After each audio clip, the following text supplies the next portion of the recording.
Meu irmão, para quem imaginou que o dia hoje no Congresso ia ser tranquilo, é porque não imaginou ver isso aqui.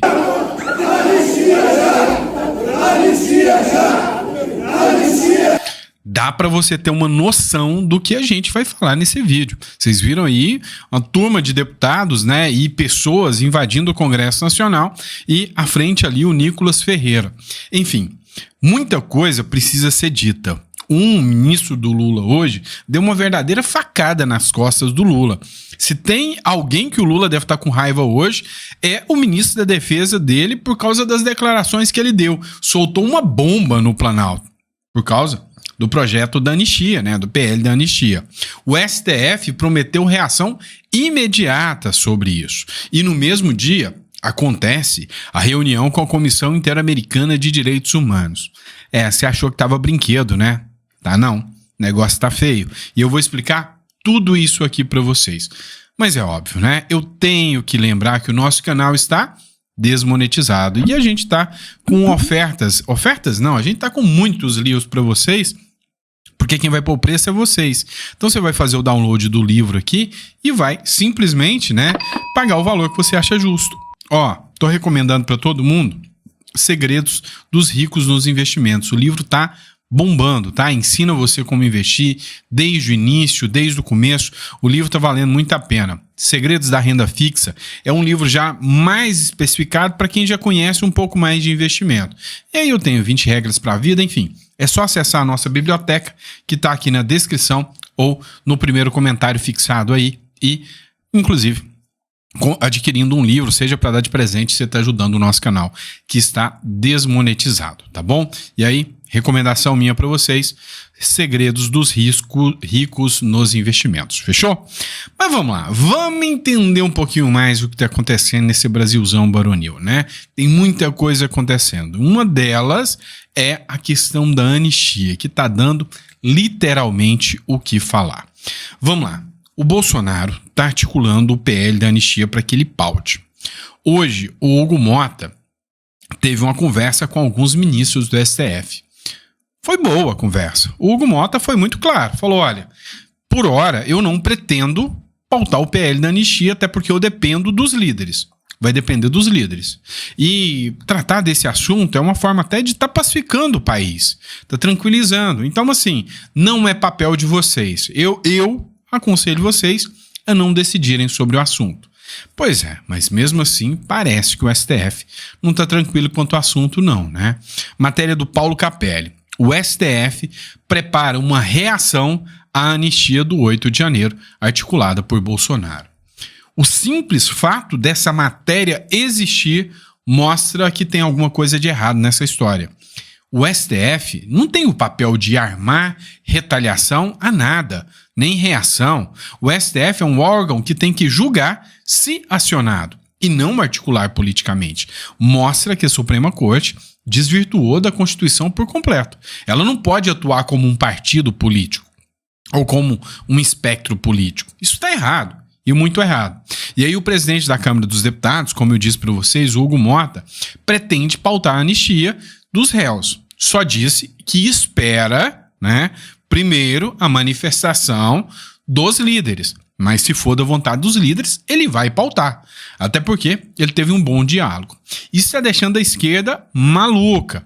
A Natuza Neri, que é aquela jornalista da Globo, fez um comentário, né, preocupadíssima. Como agora o Hugo Mota está guinando a direita? Que absurdo. Pois é, meu amigo. Cá entre nós, né? A gente tá precisando é pacificar o país, literalmente. Mas, ao que depender das cenas que aconteceram hoje na Câmara dos Deputados, não vai pacificar tão fácil. Queriam impedir os deputados de entrar na Câmara dos Deputados junto com familiares, né, de presos do 8 de janeiro. Meu amigo, mas não foi muito fácil não, né? Vai nessa, né? O Congresso Nacional resolveu barrar, né, a galera que estava entrando, os familiares que estavam entrando, para chorar pelos seus entes que estão presos indevidamente. Teve uma moça, a Vanessa, ela foi ao Congresso Nacional e literalmente implorou de joelhos ao Hugo Mota que paute, né, o processo da anistia, o projeto da anistia. Acompanhe só essa cena aqui, olha só.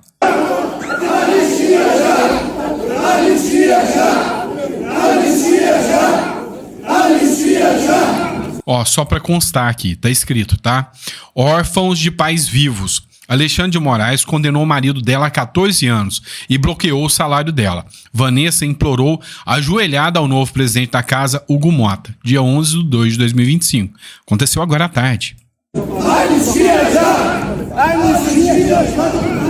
Anistia já! Anistia já! Anistia já! Anistia já! Anistia já! Anistia já! Os senhores não sabem da proporção das consequências da injustiça que nós estamos vivendo. Quando eu falo que eu fui condenada, eu fui condenada mesmo. Eu sou servidora pública há 15 anos e o meu salário do Estado foi bloqueado. Se houvesse um equívoco, uma injustiça, um erro, rapidamente o judiciário era para devolver o meu salário, desbloquear. Sabe o que aconteceu? Até hoje o meu salário está bloqueado. Estado brasileiro. A senhora está recebendo alguma ajuda de minha família. Misericórdia, me ajude, eu estou aqui para suplicar. Eu estou para suplicar a misericórdia de Deus e dos senhores, deputado, presidente Hugo Mota. Misericórdia por mim e por todas as famílias que sofrem. São crianças que nasceram e não viram o pai. São crianças que estão crescendo desprotegidas sem a presença do pai ou da mãe. Cenas fortes, né? Ela suplicando aí, implorando, né? Pela anistia. E aí, quem entrou nesse jogo e deve ter deixado o Lula furioso e o próprio STF foi o Múcio, tá? O Múcio participou de uma entrevista no programa Roda Viva. No programa Roda Viva, o Múcio defendeu a soltura, né, dos presos envolvidos no 8 de janeiro. Ele foi muito claro. Ele entendeu que aquilo ali não é um golpe e que a soltura, né, faz parte, né, da questão da humanização, ajuda a pacificar. Aquilo ali, o Múcio, em momento algum, reconheceu que era golpe. E aí, o Múcio soltou algumas notas que realmente estão deixando Lula furioso. Lembrando a você, o Múcio é o ministro da Defesa do Lula, tá? Foi ele que coordenou toda a atividade de transição do governo Bolsonaro para o governo Lula, e ele era o ministro no 8 de janeiro. Talvez seja consciência, talvez seja ele entendendo, né, se bem que ele já tinha dado declaração nesse sentido, entendendo que apesar de revoltar o governo Lula, e é bem provável que logo ele vai ser exonerado, vai ser retirado, mas ele precisa falar a verdade. Aquilo não foi golpe. O próprio ministro da Defesa do governo Lula está falando. Isso deixou muito revoltado, né, o pessoal ali que defende que aquilo era um golpe. E aí, não bastasse isso, o Múcio foi além. O Múcio deu todos os elementos que num país sério seriam utilizados para a defesa do Bolsonaro.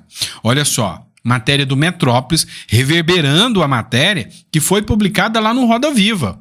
O Múcio revela conversa com o Bolsonaro e diz que militares evitaram o golpe. Só não contaram um detalhe. Os militares evitaram um possível golpe com a ajuda do próprio Bolsonaro. O ministro da Defesa, ele disse, né, que pediu ajuda para o Bolsonaro. Tá aqui na matéria e eu vou trazer o áudio dele para vocês. O Múcio Monteiro revelou que pediu ajuda ao ex-presidente Jair Bolsonaro para ser recebido pelo comando das Forças Armadas durante a transição de governo no final de 2022. Ou seja, o Bolsonaro preparou o campo, né, organizou o campo para que, né, o Múcio pudesse articular já a transição. É como eu disse, o Bolsonaro nomeou os ministros do Lula. Como poderia estar tentando um golpe? O discurso não fecha. Olha só aqui o áudio aqui do Múcio. Eu queria que vocês prestassem atenção aqui. Olha só. Primeira dificuldade é que os comandantes não me recebiam. No dia 6 de dezembro, eu já estava trabalhando. Ele nos impulsou, eu acho que a minha, Flávio Dino, e começamos a primeira dificuldade, ser recebido pelos comandantes. foi quando eu recorri ao presidente Bolsonaro, que estava em Brasília. Foi meu colega de muitos anos, foi inclusive liderado quando eu era líder do governo lá no Congresso Nacional, sempre tivemos uma relação muito boa. E eu fui falar com ele, olha, eu sou o novo ministro da Defesa, eu queria que você me ajudasse a fazer uma transição tranquila, vai ser bom para o novo governo, vai ser bom para o seu governo que está terminando. Você conhece, eu não sou de conflito, de criar problema. Ele telefonou para os 6 comandantes, não me recebeu, hipótese nenhuma, foi o comandante da Marinha. Mas teve uma coisa curiosa, ele não foi passar o cargo, a transmissão foi 10, 11 horas, mas ele foi para o nosso almoço com todos juntos ali, foi uma coisa, foi mais, acho que bíblia política. Não me recebeu hipótese nenhuma. O Freire Gomes foi educado, me recebeu umas 2 ou 3 vezes, falou sobre os problemas do Exército, mas disse que eu não queria fazer passar o cargo no dia 31. E que eu combinei que o imediato dele seria o General Arruda, que ele passaria, o General Arruda passou quase que o cargo para ele mesmo. E o outro foi o Vilas, lá do ministro da Aeronáutica, que foi uma coisa tranquila, fez tudo como manda a Constituição. Aí vem a primeira... Ou seja, o Múcio deixou muito claro, pediu ajuda ao Bolsonaro para interpelar e fazer, né, a transição. O Bolsonaro, se ele quisesse dar um golpe, ele falaria, vá às favas, sai daqui, não quero papo com vocês não vão assumir. Não. O Bolsonaro, pelo contrário, articulou para que ele pudesse ter as reuniões com os comandantes que iam deixar os cargos, né? Os comandantes da Marinha, Exército e Aeronáutica. Ou seja, isso é característica de quem quer dar um golpe, sai do país. Então, assim, o Múcio jogou uma pá de cal aqui na narrativa do governo. Aí vem a Globo News aqui e diz o seguinte, da matéria da Sadi. Após Múcio dizer que Bolsonaro ajudou na transição com militares, defesa do presidente vai usar fala no inquérito do golpe. O Bolsonaro ajudou com a transição, deu dados, nomeou o comandante que o Lula queria.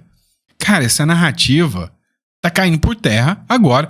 Não é qualquer um, é o ministro da Defesa, fazendo a argumentação de que o Bolsonaro foi uma pessoa que ajudou na transição de governo.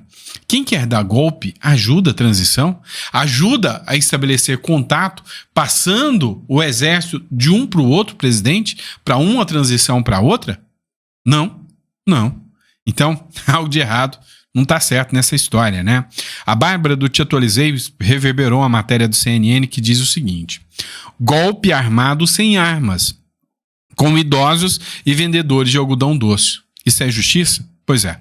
O Múcio disse o seguinte: não havia ninguém armado, disse o Múcio sobre o 8 de janeiro. Ou seja, ninguém, absolutamente ninguém estava armado.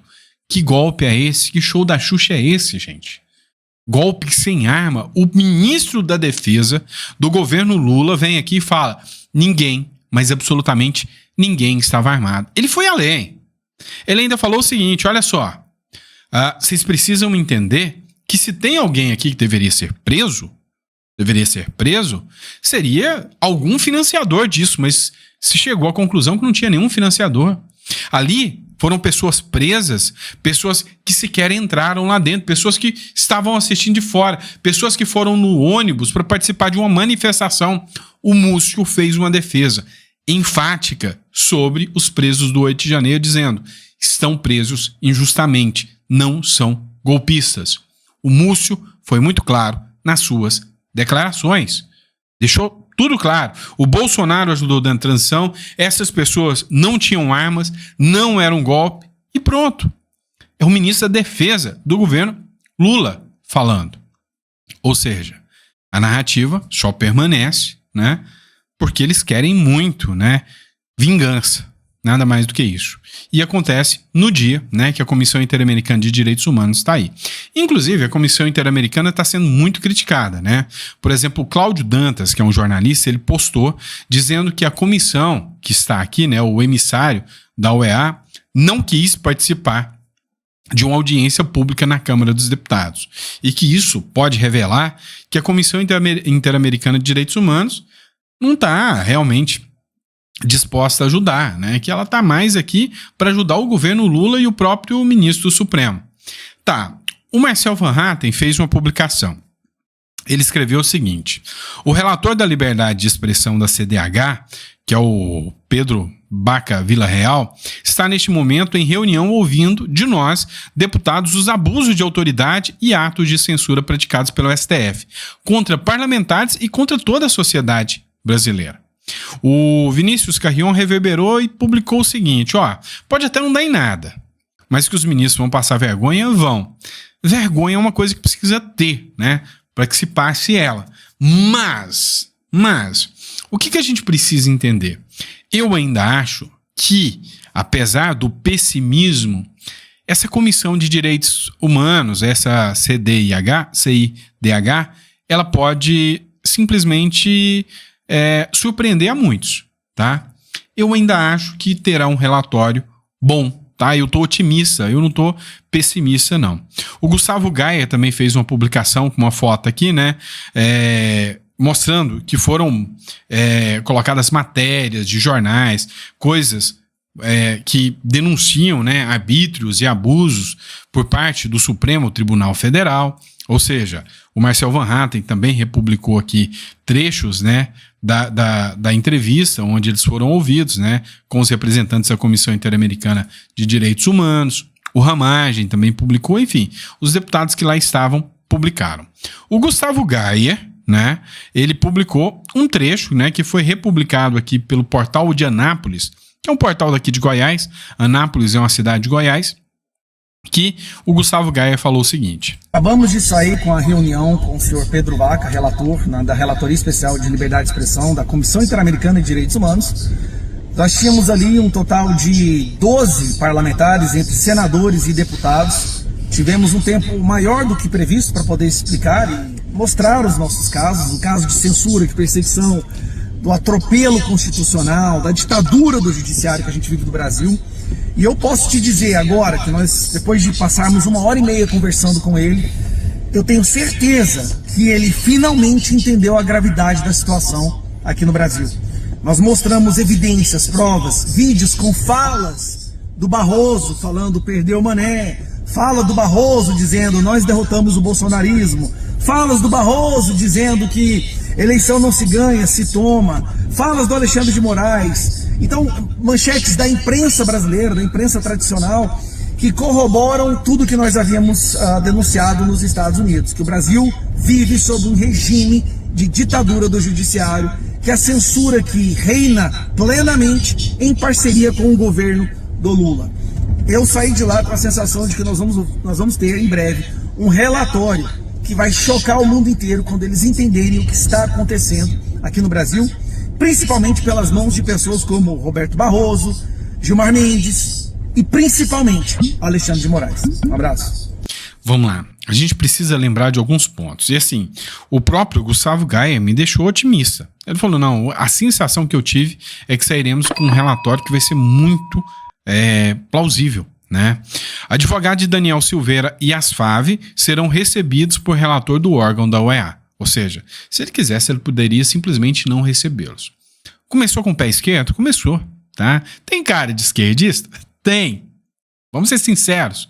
Mas a grande verdade é a seguinte: não se começa ouvindo, né, o réu. Primeiro você ouve a vítima. E eles começaram do lado errado, né? O processo aí do advogado começou errado. Começa ouvindo a vítima. Depois, você vai lá e ouve o réu. Afinal, isso é ampla defesa e contraditório, né? Coisa que o próprio Supremo não dá, né? Há muitos. Porque acabou de sair uma matéria agora que a Defensoria Pública pediu uma lista de todos os réus do 8 de janeiro que ainda estão sem advogados. Mais de 2 anos depois, ainda temos presos sem advogados. Isso não pode ser normal.